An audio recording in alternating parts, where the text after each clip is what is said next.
Hey, what's up, Anchored family? So glad to be back with you for another edition of Anchored Online. Well, this week was a big week for me. As many of you could tell, I finally was able to go to a barber and to get a haircut. And I know some of you are thinking, I'm really glad you did because, Jared, what you had working was not working. And man, my wife, she gently reminded me the other day, hey, barbershops are open. You should go get a haircut, buddy.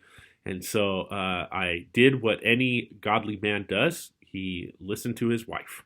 And so I was finally able to go do that.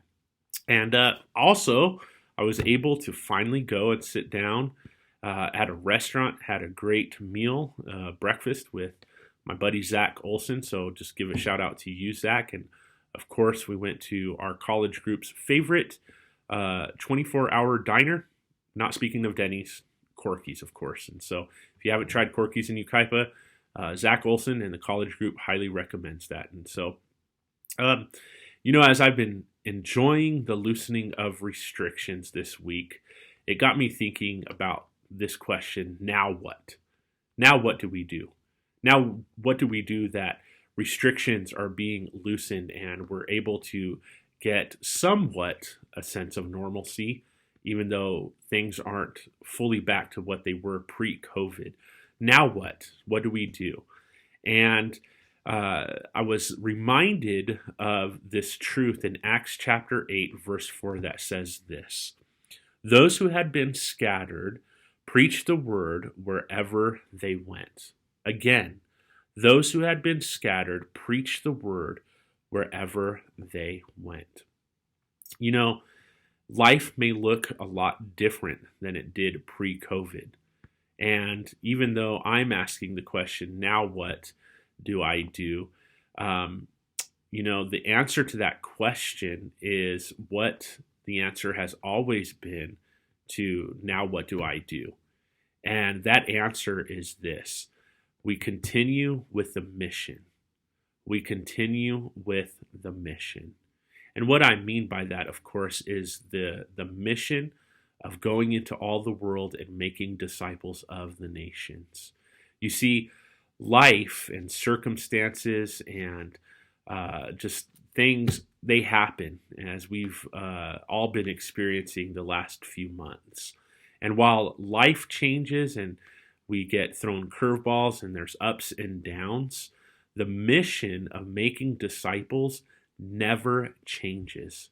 That whatever's going on in our lives or in society or in our culture, that the mission of sharing the good news of what Jesus has done for us remains the same.